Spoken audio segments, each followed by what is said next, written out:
नमस्कार. सोशल मीडियाची ताकद किंवा समाज माध्यमांची ताकद या विषयावर मला बोलायचं आहे आज. असं मधल्या काळात दिसलं की समाज माध्यमांमध्ये अतिशय घाणेरडे लोक शिरलेत आणि ते ट्रोलिंग करतायत. ट्रोल्स हा शब्दही समाज माध्यमांमुळंच उजेडात आला आणि पसरला सगळीकडं. पण सोशल मीडियानं स्वतःची ताकद दाखवली का? तर त्याला काही वर्ष जावी लागली सोशल मीडियाची ताकद कळायला.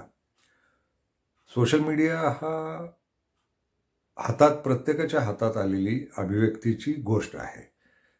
कुठल्याही मार्गानं सगळेजण व्यक्त व्हायला लागले. त्यांना हवं तसं, त्यांना वाटेल तसं आणि त्यांच्याकडं जे काही असेल त्यानुसार किंवा त्यांच्याकडं जी बुद्धी असेल त्यानुसार व्यक्त होत राहिले आणि एवढे प्रकार आले. सुरुवातीला साधा मोबाईल आला आणि त्याच्यावर फक्त बोलता यायचं सुरुवातीला. मग मेसेजिंग आलं. मग मेसेजिंगनंतर हळूहळू जग पुढं गेलं. फोन नावाचा प्रकार आला आणि जगभरचे जे उद्योगपती आहेत त्यांनी याचा एक मोठा व्यवसाय मांडला आणि लोकांच्या हातात हे माध्यम दिलं. नियंत्रण त्यांचंच आहे, पण लोक वापरतात हे. आणि सिद्ध कुठं झालं तर AI नावाचा प्रकार आला. AIचा प्रकार आल्यानंतर गेली 14 वर्ष मी पण फेसबुक वगैरे हाताळतोय, यूट्यूब आणि हे. पण फेसबुकवर मी नियमित राहिलो. व्हॉट्सअप वापरलं. व्हॉट्सअपमुळं संपर्काची सोय खूप चांगली झाली. अक्षरमानव म्हणून मी जी संघटना चालवतो, त्या संघटनेचा पसारा वाढायला व्हॉट्सअपचा खूप उपयोग झाला. फेसबुकचाही उपयोग झाला. पण व्हॉट्सअपमुळं खूप लोक गोळा करता आले आणि कामं उभी करता आली. तर हे होतंच. फक्त एक आहे की फेसबुकचा वापर हा असं दिसत होतं की हे गलिच्छ लोकांच्याच हातात खूप आहे. म्हणजे मोदी आणि शहा राज्यकर्ते म्हणून आले, तर तिथून जाणवलं असं की त्यांनी सगळं सोशल मीडिया ताब्यात घेतला आणि अतिशय गलिच्छ उन्मादी अशी तिथं भाषा सुरू झाली. त्यातनं धार्मिक तेढी, जातीय तेढी, मग आपापल्या महापुरुषांकी जय वगैरे असलेल्या लोकांची गर्दी खूप आहे असं लक्षात आलं. आणि लक्षात असं आलं की सज्जन माणसं याच्यात नाही आहेत, म्हणजे यांना आवाजच नाही आहे फार. आणि भूमिका मांडणारे, मग भूमिकांवर तुम्ही काही बोललात तर त्याच्यावर येणारे आणि ट्रोलिंग करणारे. जणू असं दिसायला लागलं की ट्रोल्सचंच राज्य आहे सगळ्या सोशल मीडियात. आणि ते जे बोलतायत, ते जे तुमची आईमाई काढतायत, तुम्हाला शिव्या घालतायत, ते खोटा इतिहास लिहितायत किंवा लोकांची जात काढतायत, धर्म काढतायत, एकमेकांच्या महापुरुषांना नावं ठेवतायत. यात असं वाटलं की हे लोक यांचंच राज्य दिसतंय आणि 1% लोक सज्जन असावेत आणि ते आपलं गुपचूप काही बोलत असावेत, साधं बोलत असावेत. आणि एक दहशतीचं वातावरण सगळीकडं राहिलं आणि या ट्रोलच्या भीतीपायी खूप लोक अभिव्यक्त व्हायचे थांबले. म्हणजे मला आठवतं तेव्हा खूप लेखक, विचारवंत, कलावंत या सोशल मीडियात होते आणि ते हळूहळू निघून गेले. त्यांच्या शिव्यागाळी आणि पुन्हा कुणाची काही लायकी न पाहता, आपली काय लायकी आहे, दुसऱ्याची काय लायकी आहे हे न पाहता त्यांनी घाणेरडं सुरू केलं ते सगळं आणि कुणालाही काही टोमणे टाक वगैरे वगैरे. म्हणजे परवा मी तपोवनात जाऊन आलो. तर तपोवनात गेल्यानंतर त्याचं काही मी व्हिडिओ करून टाकला. तर तिथं कुणीतरी जोशीबुवा आणि तथाकथित जोशीबुवांच्या नादी लागलेले काही जे लोक आहेत ते आले आणि म्हणाले की तू तुझ्या धर्माचं बघ आणि अरे तुऱ्याची भाषा. तर त्याच्यावर मी काल स्वतंत्र व्हिडिओ केला होता, पण तो अपलोडच झाला नाही आणि मग त्यामुळं ते थांबलं आणि मग माझ्या लक्षात आलं की नाही, नीटच देऊ. मी सुटलोच होतो बऱ्यापैकी, जोशीबुवांना खेचलं होतं बऱ्यापैकी. पण त्या जोशीबुवांवर मी वेळ मिळेल तेव्हा नीट व्हिडिओ करतो, कारण तो माझ्या लक्षात आला हा आत्ताचा विषय नाही. सोशल मीडिया आल्यापासून किंवा त्याच्याही आधीपासून मी राजन खान तर नेमका कोण आहे आणि ते खान आडनाव धरायचं आणि काही बोलायला सुरुवात करायची. तर ते एक आहे, तर त्याच्यावर मी स्वतंत्र व्हिडिओ करतो. मला आज जरा वेगळं बोलायचं आहे. सोशल मीडियाची ताकद आणि ती खूप काय म्हणूया सकारात्मक ताकद, पॉझिटिव्ह ताकद असं ते जाणवलं. ते कधी जाणवलं तर मध्येच एक ग्रोक भाऊ म्हणून आले, AI. ते आलं तेव्हा मी वापरलेलं होतं, पण ते मला माहीत नव्हतं हे काय होईल. एप्रिल महिन्यात गेल्या, अचानक एक भडका उडाला आणि ग्रोक भाऊ हे मोदींना शिव्या घालतायत असं लक्षात आलं. तर मी ग्रोक भाऊची नीट माहिती काढली की हे माहिती कुठून देत आहेत आणि एवढं मोदी हा माणूस कसा वाईट आहे या पद्धतीचीच भाषा का करतात आणि एप्रिल महिन्यात तो मोठाच भडका झाला. तर लक्षात असं आलं की त्याच्या आधी 10-11 वर्ष 14 वर्ष जे काय आहे सोशल मीडियावर जे ट्रोल्स आले होते आणि ते विशेषतः ह्या मोदी आणि शहा वगैरे गँगचे होते. ही गँगच आहे, घाणेरडी गँग आहे आणि ह्या गँगच्या वतीनं जे काही आरडाओरडा चालला होता त्यांचा आणि इतरांना चेपायचंच.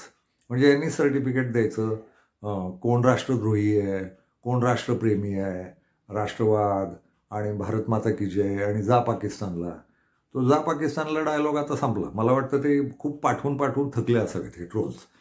पाकिस्तानचं कोटा पूर्ण झाला असावं आणि त्यांना त्या अर्थाचं दुसरं शत्रू राष्ट्र सापडत नसल्यामुळं आता कुठं पाठवायचं उरलेल्या आमच्यासारख्या लोकांना असा प्रश्न पडला असेल. तर ते जा पाकिस्तानला ज्यांना ज्यांना म्हटलं गेलं त्या लोकांना आवाजच नाही असं वाटायचं. पण ग्रोक भाऊंनी काय केलं, लोकांनी प्रश्न विचारायला सुरुवात केली की मोदी कसा वाटतो आणि ग्रोक भाऊंनी ती जी काही सोशल मीडियात गोळा केलेली माहिती आहे ती द्यायला सुरुवात केली. ग्रोक भाऊंचं वैशिष्ट्य असं होतं की ग्रोक भाऊ हे सोशल मीडियात जे जे पसरलं आहे तेवढं गोळा करायचे, त्याचं संकलन करायचे आणि साधारण 1-2 सेकंदात त्याचं उत्तर द्यायचे आणि ते धक्कादायक होतं. असं वाटत होतं की सगळा सोशल मीडिया हा मोदीच्या ताब्यात आहे, मोदीच्या भक्तांच्या ताब्यात आहे आणि ते जे काही म्हणतील तेच जास्ती पसरलेलं असेल सगळीकडं. तसं झालं नाही. ग्रोक भाऊंनी मोदी आणि त्याच्या पद्धतीचे ट्रोल्सबद्दल जे काही विचारलं गेलं त्याला मोदी हा वाईट पद्धतीचा माणूस आहे अशाच बाजूनं रिझल्ट दिले आणि एप्रिल महिना सगळा असा धुमाकूळ चालू होता. याचा अर्थ सोशल मीडियावर जे गरीब आवाज होते किंवा चांगले आवाज होते, सज्जन नैतिक आवाज होते, ते खूप सारं बोलत होते ऑलरेडी आणि ते पसरलेलं होतं सोशल मीडियात आणि गंमत अशी आहे सर्वात जास्ती पसारा ज्याचा आहे त्याचंच गोळा करून ग्रोक सांगतो आणि 14 वर्षात चित्र तर असं होतं 11 वर्षात की बहुधा हेच बोललं गेलं आहे. मोदीच्याच बाजूनं सगळं बोललं गेलं आहे. तसं झालं नाही. सोशल मीडिया ज्या ज्या काही पद्धती असतील ना, इंस्टाग्राम असेल, फेसबुक असेल, काय काय माध्यमं आहेत ती सगळी, नवीन नवीन मला ती नावं पण आठवत नाहीत. पण त्या सगळ्यांवर मोदीच्या विरोधातला आक्रोश किंवा भाजपच्या विरोधातला आक्रोश मांडला जात होता आणि ग्रोक त्याचं प्रमाण जास्ती असावं. ज्याचं प्रमाण जास्ती तेच ग्रोक भाऊ तुम्हाला ऐकते वाढणार तुमच्या ताटात. तर आक्रोशाचं प्रमाण जास्ती दिसत नसतानाही ते सुप्तरित्या खूप होतं सोशल मीडियामध्ये आणि ते एकवटून ग्रोक भाऊनं सांगितलं की ही नालायक माणसं आहेत. आणि हे फक्त आपल्याकडे झालं नाही, जगभर झालं. एक लक्षात घ्या, सोशल मीडिया नसता तर आत्ता ते जे काही आक्रोश आहे मनातले, सत्ताधाऱ्यांच्या विरोधातले, अधिकाऱ्यांच्या विरोधातले, याला आवाज नव्हता पूर्वी. एक वर्तमानपत्र नावाचं प्रसारमाध्यम होतं, आकाशवाणी होती, ती सरकारी असायची आणि त्या TV चॅनल्स आली आणि ती खाजगी झाली आणि ती पुन्हा गोदी मीडिया झाली. मोदीनं ते पैसे देऊन त्यांना पाठवलं आणि उद्योगपती लोकांचंच आहे ते. शक्यतो व्यापारी लोकच आपल्याकडचे पेपर्स आणि TV मीडिया चालवतात. ही माध्यमं काही सर्वसामान्य माणसांची नव्हे. आणि सोशल मीडियात मग ती घाण जरी दिसत असली तर सोशल मीडियात अभिव्यक्तीला एक जागा आहे सगळ्या प्रकारच्या, की वाईट बोलणारे लोक वाईटही बोलत राहतील आणि जे कोणी सज्जन लोक आहेत, नैतिक लोक आहेत, ते नैतिकतेच्या भूमिकाही चांगलपणाच्या मांडत राहतील, समाजाच्या भल्याचं काही मांडत राहतील. त्यामुळे सोशल मीडिया हा त्या अर्थानं किती भांडवलदारांनी उभा केला असला आणि त्यांचेच पैसे गुंतलेले असले तरी तर हा सहजपणे उपलब्ध झालेली अभिव्यक्तीची ही सामान्य लोकांसाठी जी सुंदर गोष्ट आहे. आणि यातनं मग झालं असं की वर्तमानपत्रांमध्ये मोनोपलीज होत्या, आकाशवाणी आणि TV वर मोनोपलीज होत्या. सोशल मीडिया हा मात्र सर्वसामान्यांच्या अभिव्यक्तीसाठी आला आणि मग त्या अभिव्यक्ती चुकीच्या असतील, बरोबर असतील. आपल्याकडे खूप लोकांना अभिव्यक्त व्हावं म्हणजे कसं काय व्हावं हे नाही कळत. लोक आपला तीव्र राग, भावना व्यक्त करत राहतात आणि त्यात शिव्यागाळी करतात, बदनामी करतात एखाद्याची किंवा घेरतात एखाद्याला. तर ते ठीक आहे म्हणजे, पण तरीही सगळ्यांनाच अभिव्यक्तीची जागा मिळाल्यामुळं ते मग आपापल्या पद्धतीनं लोक फोटो टाकतायत, व्हिडिओ टाकतायत, चित्र टाकतायत, मतं मांडतायत, लेखी काही लिहित आहेत, पोस्ट लिहित आहेत मोठमोठ्या. आणि ब्लॉग नावाचा प्रकार आला होता मध्ये, तो आता चालू आहे की नाही मला माहीत नाही, पण ब्लॉगवर काही लेख लिहित आहेत. तर माहितीपूर्ण पण होतं, ज्ञानपूर्ण पण होतं, आणि सगळ्यांच्या आयुष्याचा महत्त्वाचा भाग आहे तो गुंतलेला आहे राजकारणात. सोशल मीडियात सर्वात जास्ती चर्चा होते राजकारणाची, राजकारण्यांची, पुढाऱ्यांची आणि अधिकाऱ्यांची. तर यांना धरावून गचांड्या मारायच्या असतील तर कुठं? तर सोशल मीडियात. आपला राग, माणसं त्याच्या पुढं काही करत नाही. भारतीय माणसांचं एक आहे, भारतीय माणूस बंदूक नाही उचलत, भारतीय माणूस हिंसक नाही होत. त्याची उदाहरणं खूप कमी आहेत आपल्याकडं, आणि जी झाली ती चेपली जातात. उदाहरणार्थ नक्षलवादी चळवळ असेल, किंवा खलिस्तान असेल, किंवा बोडोचे आंदोलन असेल, तेलंगणा पेटणं असेल, याच्यात माणसं, भारतीय माणसं बंदूकवाली नाही आहेत, शस्त्रधारी नाही आहेत. आणि काही लोक उचकवायचा प्रयत्न करतात, दंगली लावायचा प्रयत्न करतात, पण ते तेवढ्यापुरतं आहे. आणि भारतीय माणूस सामान्यपणे बोलतो, आणि त्याला वाटतं मतदानाच्या अधिकारातनं ते करू, आपण मतदान देऊ. पण मतदानही इतकं बाटवलेलं आहे की तो खोटं EVM, खोटं मतदान, तो निवडणूक आयोग बाटलेला, विकत गेलेला, गुलाम झालेला. सुप्रीम कोर्टाची अवस्था तशीच आहे. न्यायालय आपली सगळी जात, धर्म आणि राजकारण पाहूनच, राजकारणातच एक भाग म्हणून न्यायालय उतरलीत की काय, इथपर्यंत संशय यावा एवढे विनोदी निकाल. आणि पुन्हा टिप्पण्या. न्यायालयांनी टिप्पण्या करायच्या नसतात, तर न्याय द्यायचा असतो. न्यायाच्या ऐवजी न्यायाधीशांची भाषणंच ऐका, कोर्टात बसून केलेली, सरकारी पगारावर, जनतेच्या पगारावर. आणि त्यांना जाणीवच नाही की आपण जनतेला बांधील आहोत, नोकर आहोत जनतेचे, आणि संविधानाला बांधील आहोत. तर संविधानाची जी काही कोंडी करायचा सगळेजण प्रयत्न करतात, राजकारणी. आणि ते याचा लढा कुठं लढणार लोक? तर याचा लढा सोशल मीडियातनं लढला गेला. आणि जगभर दिसलं असं की लोकशाहीच्या नावानं असेल, किंवा वसाहतवादाच्या नावानं असेल, किंवा कुठलेही सत्ताधारी जे काही झाले ते भ्रष्ट आहेत, घाणेरडे आहेत. खूप ठिकाणी तसेच आहेत. म्हणजे आपली लोकशाही असून सुद्धा हुकुमशाहीकडं नेलं आहे सगळं या मोदीशहानं, आणि घाण करून टाकले. दर क्षणी संविधान तोडत असतात हे लोक, दर क्षणी संविधानाला बगला मारतात. आणि सगळ्यात जास्ती संविधान आपटून आपटून हेच बोंबलत असतात की संविधानाचा आधार घेऊन. तर संविधानाचा आधार घेऊन काळा बाजार सगळा जगण्याचा मांडलेला आहे विकृत. आणि हे नुसतं आपल्या देशापुरतं नाही, शेजारच्या पाकिस्तानमध्ये, बांगलादेशमध्ये, नेपाळमध्ये, श्रीलंकेत, शेजारच्या पलीकडे अफगाणिस्तानमध्ये ज्याची हाती सत्ता तो बळी घेणारा, अशा अर्थाचंच खूप राडा खूप झाल्यामुळे समाजही वैतागलेला, आणि काही करता येत नाही. उठाव करता येत नाहीत, बंदुकी घेता येत नाहीत, न्याय करता येत नाही. सगळ्यांना कळत असतं कायदेशीर सगळं व्हावं, सगळ्यांची इच्छा असते कायदेशीर जगावं, नियमानुसार जगावं. पण नियम, कायदे हे पैसेवाल्यांनी आणि पुढाऱ्यांनी विकत घेतलेले असतात, आणि ते पाहिजे तसे वाकवतात. तर ते ही चित्र भारतात पण आहे, पाकिस्तानात पण आहे, जगभर आहे, अमेरिकेत आहे. तो ट्रम्प नावाचा कोणतरी येडा येऊन बसला, आणि त्याला वाटायला लागलं आपण राजच झालो म्हणून, आणि त्याच्या नावाचं ते हे पण झालं, आंदोलन झालं. ते सोशल मीडियातनं एक वाटलं. भारतात सुद्धा खूप मोठा आक्रोश किंवा खूप मोठा संघर्ष हा सोशल मीडियातच मांडला जातो आहे. त्यामुळं मला एकेकाळी वाटत होतं वाया गेलं आणि खूप घाण चालू आहे सगळं, असं नाही आहे.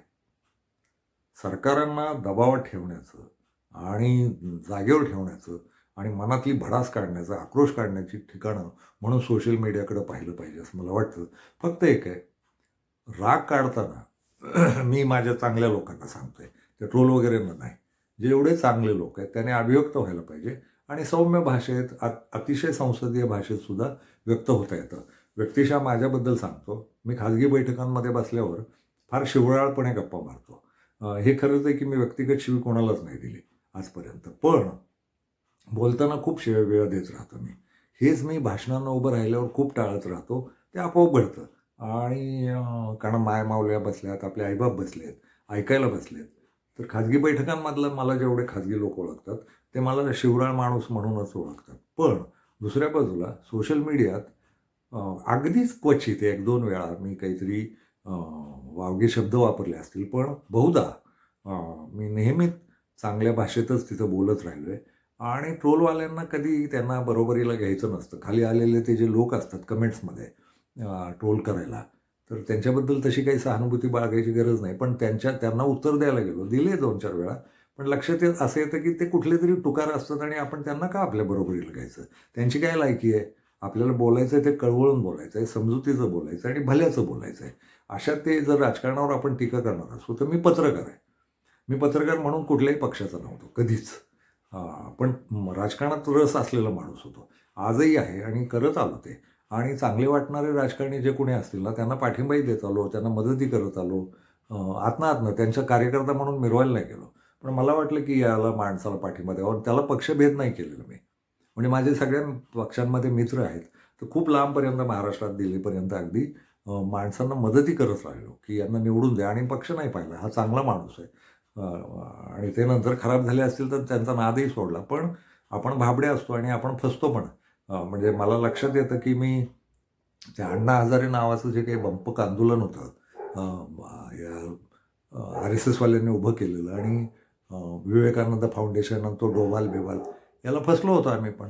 आम्ही पाठिंबा दिला होता. कारण काँग्रेसच्या माणसांचा अतिरेक एवढा वाढला होता.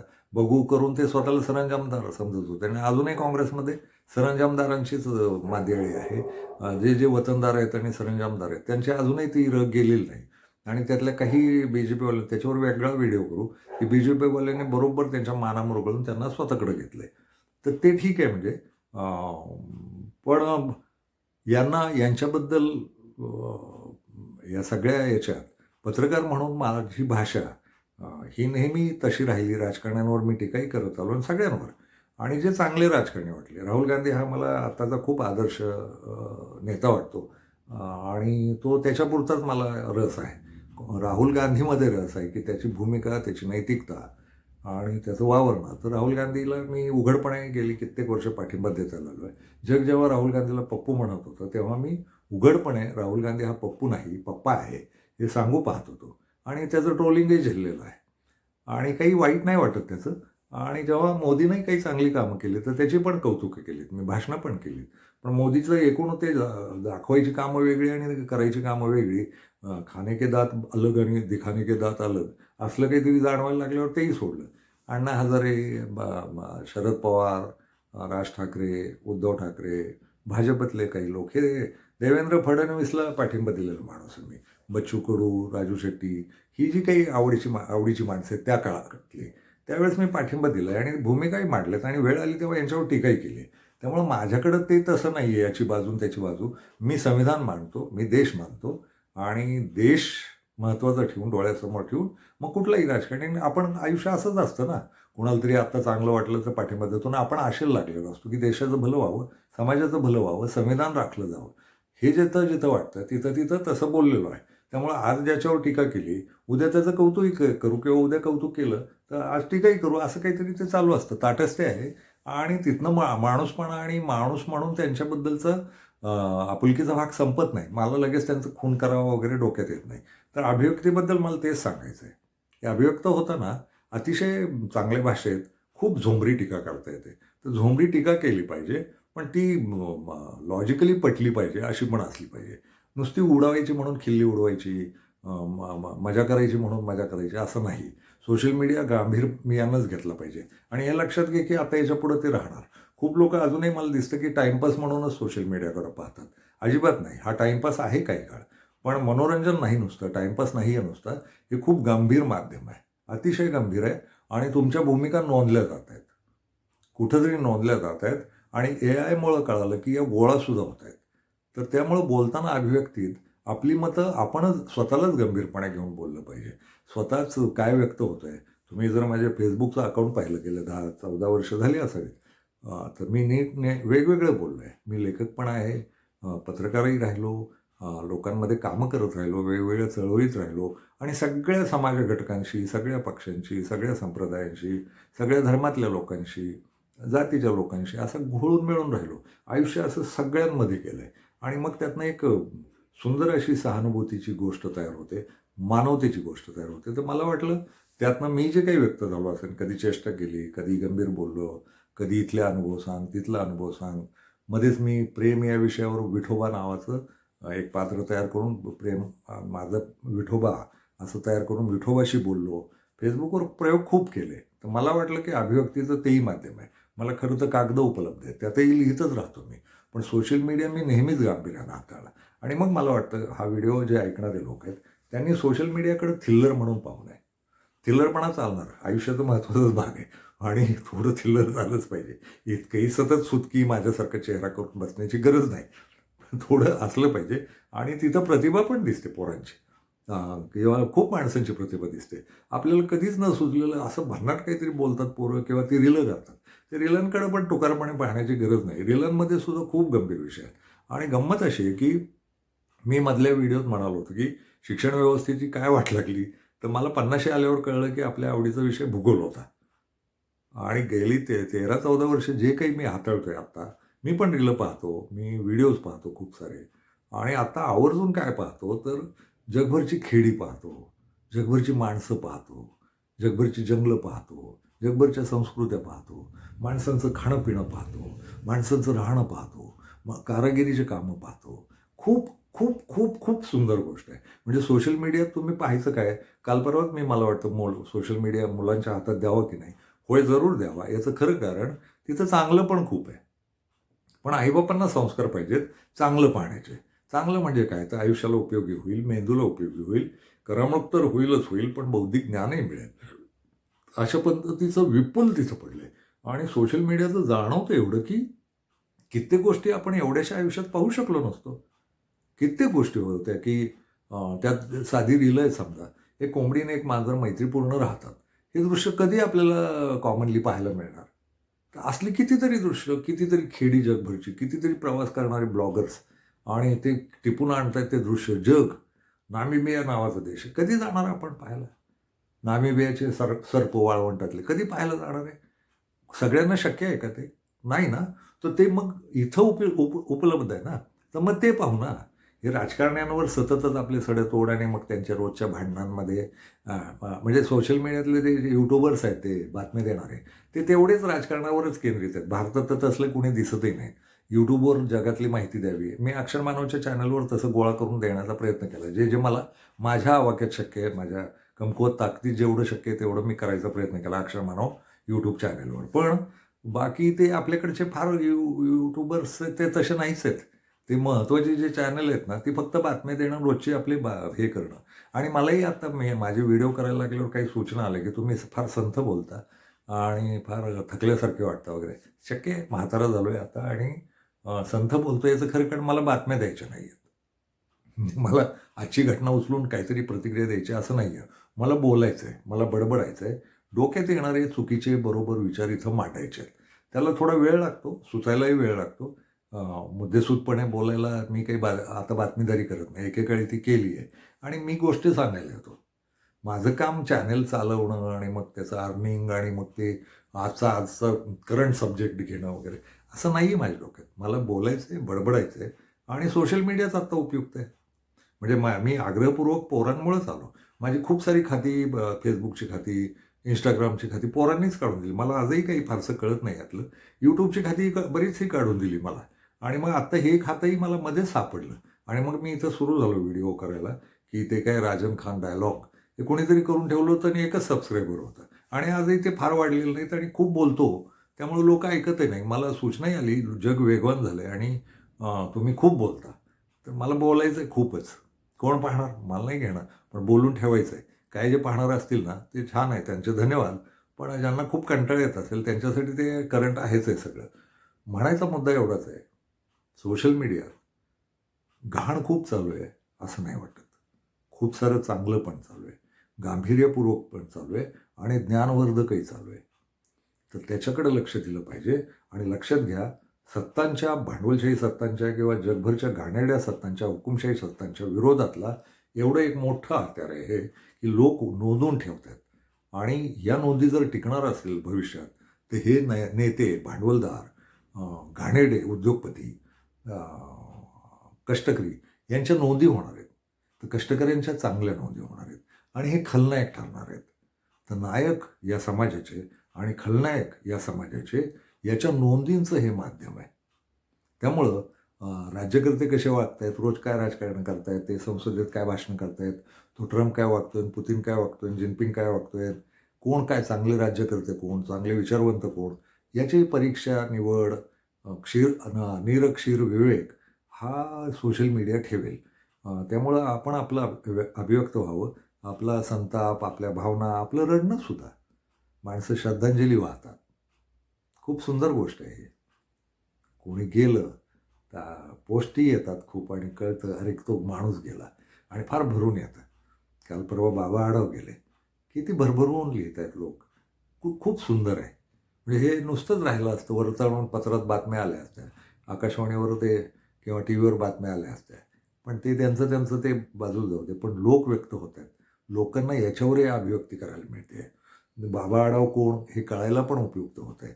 आणि खूप लोक गेल्या कित्येक वर्षात खूप ठिकाणी श्रद्धांजलीचं हे येतं, तर ते फार छान वाटतं की कोणाला तरी आठवण आहे आणि कोणीतरी श्रद्धांजली वाहतं. तर त्याच्यासाठी पण भावनाशील लोकांसाठी पण हे सुंदर माध्यम आहे. त्यामुळे ते आनंदानंच वापरू, ज्ञानानं वापरू, त्याचा आनंद घेऊ, विकृत्या त्यातल्या टाळू आणि मुलांच्या हातात द्यायचं असेल तर त्यांना आईबापांनी संस्कार करणं, शिक्षकांनी संस्कार करणं की तुम्ही यातलं काय चांगलं पाहाल. मुलांना आणि आईबापांना आणि शिक्षकांनाच त्याचे संस्कार असणं गरजेचं आहे की इथं काय चांगलं चालू आहे. भूगोलाचे विषय मला आवडतात तर ते दिसतात आता तिथं. मग प्रत्येकाचे स्वतःच्या रसाचे काही विषय असतील ना. कोणाला चित्रकला आवडत असेल तर ढीग पडला आहे तिथं चित्रकलेचा, जगभरच्या चित्रकलेचा. कोणाला जीवशास्त्रात रस वाटत असेल तर जीवशास्त्राचा ढीग पडला आहे. जगातलं कुठलंही शास्त्र असं नाही ज्याचा तिथं ढीग पडलेलं नाही. त्यातलं साधक बाधक तुमच्या दृष्टीनं ठरवून. आणखी एक लक्षात घ्या, हे धर्म नावाचे थोतांड लोक आहेत ना, यांनी नेहमी विज्ञानाला विरोध केलेला आहे. आणि विज्ञानावर पहिला कब्जात हे सोशल मीडियावर सुद्धा आता त्यांचाच आहे. विज्ञानावर पहिला कब्जा हेच घेतात. विज्ञानाचा वापर करतात आणि मूर्खासारखी विधानं करतात. जिथं विज्ञान संपतं तिथं अध्यात्म सुरू होतं. अरे बावळटानो, विज्ञान म्हणजेच अध्यात्म आहे. विज्ञान अध्यात्माच्या बाहेर नाही आहे. आणि कसं समजायचं, हे अध्यात्म नावाची स्वतंत्र गोष्ट नाही आहे. अध्यात्म म्हणजे आत्म्यात चालू असलेल्या हालचाली आणि त्याची अभिव्यक्ती आणि इतरांना न बोलता सुद्धा संदेश देण्याची सोय म्हणजे अध्यात्म. अध्यात्म म्हणजे काही दैवी वगैरे नव्हे, जगण्याची ठरवलेली पद्धत म्हणजे अध्यात्म. अध्य म्हणजे स्वतःचा आणि आत्मा म्हणजे स्वतःचा आत्मा. स्वतःच्या आत्म्यापुरतं ठरवणं आणि तसं नैतिक जगणं, निर्मळ जगणं म्हणजे अध्यात्म. अध्यात्माचा साधा अर्थ आहे. विज्ञानसुद्धा अध्यात्मात येतं आणि मुळात अध्यात्मच विज्ञानात येतं. मुळात ही सृष्टी हे विज्ञान आहे. हे ब्रह्मांड हे विज्ञान आहे. आपण विज्ञानाची निर्मिती आहोत. या सृष्टीची निर्मिती विज्ञानातनंच झाली. सृष्टीची निर्मिती हेच विज्ञान आहे. त्यामुळं अध्यात्म नावाची काहीतरी स्वतंत्र गोष्ट आहे आणि ती फार अधांतरी गोष्ट आहे, अजिबात नाही. मूर्खांनो, अध्यात्म ही विज्ञानाची पोटातली गोष्ट आहे. मुळात ही सृष्टीच विज्ञान असेल ना तर अध्यात्म ही कणभर गोष्ट आहे त्यातली. आणि त्याचं मग ते विज्ञान वगैरे. आणि हे धर्मवाले जे कर्मकांडी लोक आहेत ना, ते आधी नाकारतात सुधारणा. सगळ्या गेल्या कित्येक वर्षात बघा, कित्येक वर्षात सुधारणा नाकारल्या, पण पुन्हा कब्जा यांचाच. उदाहरणार्थ ते थोताड भविष्य सांगणारे लोक ढिगानं दिसायला लागलेत आता. कीर्तनं, प्रवचनं, ढोंग, देवधर्म, कर्मकांड हे जे काही चालू असतं ना, याचा कब्जा पुन्हा हेच. तर ते येऊ दे त्यांना, याचं. पण एक आहे की तुम्हाला तुमची मुलं चांगली घडवायची असतील, चांगली ज्ञानी व्हायची असतील आणि प्रगल्भ माणूस व्हायचे असतील आणि जागतिक माणूस व्हायचे असतील तर त्याचंही माध्यम सोशल मीडियात आहे. ते उपलब्ध आहे खूप सारं.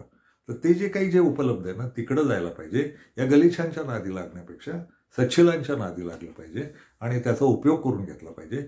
एवढं एक काय म्हणूया, राष्ट्र के नाम संदेश असं काहीतरी म्हणू आणि थांबू. धन्यवाद.